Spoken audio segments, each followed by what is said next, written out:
సాధారణంగా ప్రతి మనిషికి 32 దంతాలు ఉంటాయి. ఈ 32 దంతాల్లో 28 దంతాలు మాత్రమే మనిషి జీవితంలో అన్ని విధాలుగా ఉపయోగపడతాయి. కానీ మిగిలిన 4 దంతాలను జ్ఞానదంతాలు అంటారు. ఈ జ్ఞానదంతాలు ప్రతి మనిషి జీవితంలో 4 ఉంటాయి. మరి ఎందుకు ఈ 4 దంతాలు మనిషికి ఏ విధంగానూ ఉపయోగపడవు? ఉపయోగపడని ఈ 4 దంతాలు ఎందుకు మనిషి నోట్లో ఏర్పడుతున్నాయి? అసలు ఎందుకు వీటిని మామూలు దంతాలు అనకుండా జ్ఞానదంతాలు అంటున్నారు? మనిషికి ఏ విధంగా ఉపయోగపడని ఈ 4 దంతాలు మనిషిని ఏమైనా ఇబ్బంది పెడతాయా, లేదా మరి ఏ విధంగా అయినా ఉపయోగపడతాయా? ఈ 4 దంతాలు నోటిలో ఉండడం వలన లాభాలు కానీ నష్టాలు కానీ ఏమైనా ఉన్నాయా? లాభాలు ఉంటే ఎలాంటి లాభాలు ఉంటాయి, మరి నష్టాలు ఉంటే ఏ విధమైన నష్టాలు మనిషికి కలగజేస్తాయి? లాభ నష్టాలతో సంబంధం లేకుండా ఈ జ్ఞానదంతాలను ప్రతి మనిషి నోట్లోని అలాగే ఉండనివ్వవచ్చా, లేదా ఈ దంతాలను తీయించుకోవాలా? ఇలాంటి జ్ఞానదంతాల గురించి ఈరోజు ఈ ఎపిసోడ్లో అన్ని విషయాలు తెలుసుకుందాం.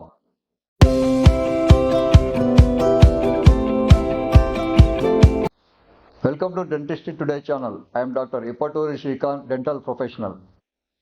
సాధారణంగా మనిషి యొక్క తలభాగము వివిధ రకాల ఎముకలతో ఏర్పడి ఉంటుంది. దీన్నే పుర్రె అని కూడా అంటారు. పుర్రె అంటే ఈ ఏర్పడిన ఎముకలపైన ఎలాంటి కండరాలు మరియు ఇతర భాగాలు లేకుండా కేవలం ఎముకలతో కలిసి ఉన్న సముదాయాన్ని మాత్రమే పుర్రె అంటారు. ఈ పుర్రెలో 2 పెద్ద ఎముకలు ఉంటాయి. శాస్త్రీయంగా పైన భాగంలో ఉన్న పెద్ద ఎముకను మ్యాగ్జిల్లా అంటారు. దాని కిందనే ఉండే మరొక పెద్ద ఎముకను మ్యాండిబుల్ అంటారు. కానీ వాడుక భాషలో వీటిని పైన దవడ మరియు కింది దవడ అని పిలుస్తారు. పై దవడ పుర్రెకి పూర్తిగా అతుక్కొని కదలకుండా స్థిరంగా ఉంటుంది. కానీ కింది దవడ ముందుకి వెనక్కి మరియు పక్కలకు కూడా కదులుతూ ఉంటుంది. ఈ కింది దవడ ఒక జాయింట్ ద్వారా పైన దవడతో కలిసి ఉంటుంది. మనిషి నోరు మూసుకోవడానికి, తెరవడానికి, కుడివైపు మరియు ఎడమవైపు కదిలించడానికి ఈ 2 పెద్ద ఎముకల మధ్య ఉన్న ఈ జాయింట్ ఉపయోగపడుతుంది. పైన దవడలో 16 దంతాలు ఉంటాయి. అలాగే కింది దవడలో కూడా 16 దంతాలు ఉంటాయి. కానీ 2 దవడల్లో చివరగా ఉండే దంతాలను జ్ఞానదంతాలు అంటారు. ఇవి పైన దవడలో 2 మరియు కింది దవడలో 2 ఉంటాయి. అంటే పైన దవడ కుడివైపున చివరి దంతము, ఎడమవైపున చివరి దంతము, మరియు కింది దవడలోని కుడివైపున చివరి దంతము, ఎడమవైపుగా ఉన్న చివరి దంతం అని చెప్పవచ్చు. ఈ 4 దంతాలని జ్ఞానదంతాలు అంటారు. ఈ 4 దంతాలు మనిషి జీవితంలో ఏ విధంగానూ ఉపయోగపడవు. పైగా అవి మనిషికి ఎన్నో సమస్యలను కలగజేస్తాయి. చాలా సంవత్సరాల క్రితం, అంటే కొన్ని వేల సంవత్సరాల క్రితం మనిషి శరీరం దాదాపుగా 15 అడుగుల ఎత్తు వరకు ఉండేది. దీంతో పాటు వారి శరీర భాగాలు మరియు తల భాగం కూడా చాలా పెద్దగా ఉండేవి.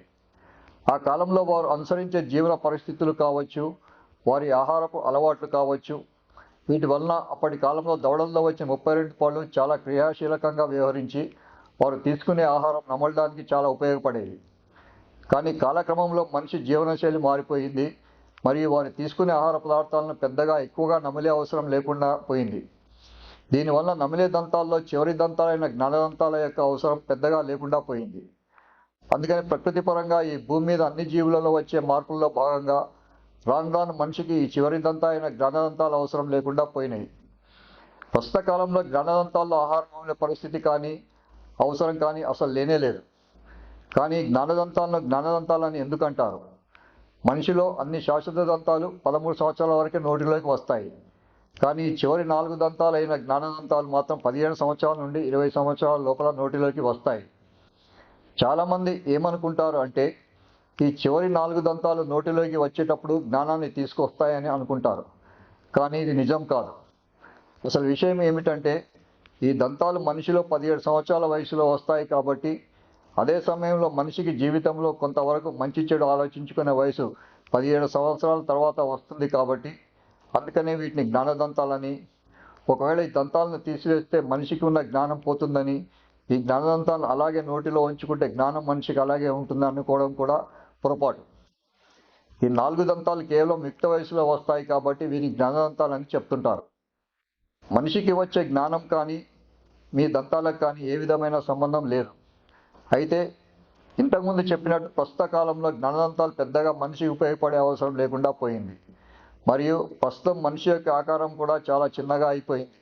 ఇంకా తల భాగం కావచ్చు, ఇతర అవయవ భాగాలు కూడా చాలా చిన్నగా ఉన్నాయి. దీనివల్ల జ్ఞానదంతాలు 4 పూర్తి స్థాయిలో నోటిలో ఎదగడానికి స్థలం లేకుండా పోయింది. ఒకవేళ ఈ దంతాలు ఎముకలో నుండి బయటకు రావడానికి ప్రయత్నించినప్పుడు అక్కడ వాటికి సరిపోయే స్థలం లేనప్పుడు అవి ఎముకలోనే ఇరుక్కపోయే అవకాశం ఉంటుంది.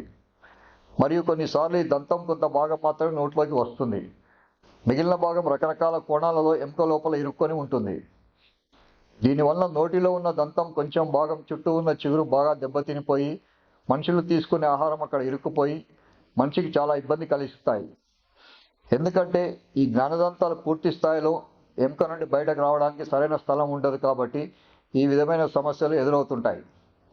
ఇలాంటి పరిస్థితి ప్రపంచంలో ప్రతి మనిషికి జరుగుతుంది.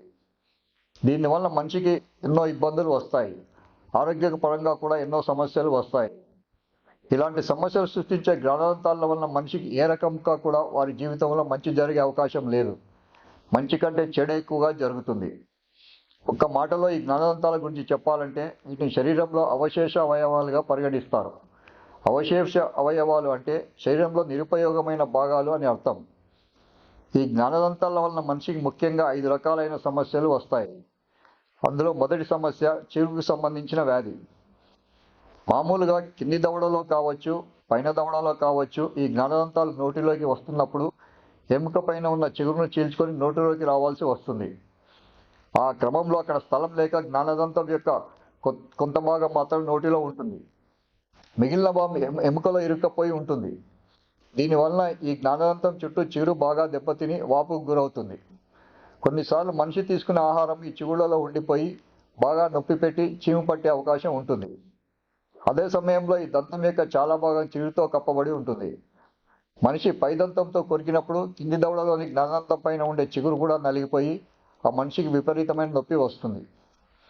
ఇక రెండవ సమస్య జ్ఞానదంతం కింది దవడ లోపల ఇరుక్కొని ఉండడం. కారణం ఏమిటంటే నోటిలో ఈ దంతం సరైన స్థానంలో రావడానికి స్థలం లేక నోటిలోకి రావడానికి ప్రయత్నించి దవడలోని రకరకాల కోణాల్లో ఉండిపోతుంది. ఈ ప్రక్రియ పైన దవడలోనూ మరియు కింది దవడలోనూ జరుగుతుంది. ఈ పరిస్థితిని ఇంపాక్షన్ ఆఫ్ టూత్ అంటారు. ఇక మూడవ సమస్య ఇదేమిటంటే జ్ఞానదంతం పుచ్చిపోవడం.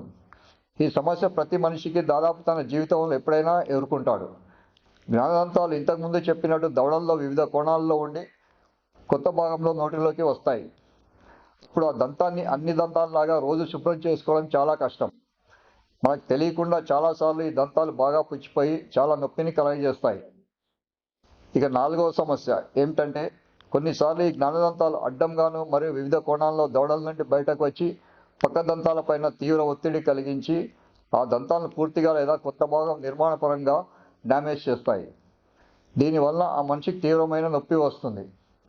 ఇక ఐదవ సమస్య ఇదేమిటంటే కొన్నిసార్లు జ్ఞానదంతాల చుట్టూ ఉన్న ఒక తిత్తిలాంటి నిర్మాణం ఏర్పడి నొప్పిని మరియు వాపును కలుగజేస్తాయి. చాలాసార్లు ఈ జ్ఞానదంతాలు తమ ముందు దంతాలను బాగా పాడైపోయే విధంగా పరిస్థితులను కలుగజేస్తాయి. ఈ విధమైన సమస్యలు పైన దవడలోనూ మరియు కింది దవడలోనూ ప్రతి మనిషిలో దాదాపుగా కనిపిస్తాయి. కాబట్టి ప్రతి ఒక్కరూ వారి జీవితంలో వారి నోటిలోని జ్ఞానదంతాల వలన ఇలాంటి సమస్యలు వచ్చినప్పుడు ఏమీ ఆలోచించకుండా దంతవైద్యుని దగ్గరికి వెళ్ళి ఏమాత్రం సంకోచం చెందకుండా తమ జ్ఞానదంతాలను తీయించుకోవడము అన్ని విధాలుగా మంచిది. ఇలా చేయడం వలన జ్ఞానదంతాల పక్క దంతాలు ఆరోగ్యంగా ఉండి చాలా సంవత్సరాలు మనుషులకు సేవ చేస్తాయి మరియు నోరు కూడా చాలా శుభ్రంగా ఆరోగ్యంగా ఉంటుంది. ఇలా చేయడం వలన అందరూ జ్ఞానదంతాల వల్ల వచ్చే తీవ్ర సమస్యలను పూర్తి స్థాయిలో అధిగమించవచ్చు. Thanks for watching dentistry today channel. మళ్ళీ మనం వేరొక ఎపిసోడ్లో మరొక టాపిక్తో కలుసుకుందాం. मेरा भारत महान, मेरा प्रोफेशन महान. जय हिंद.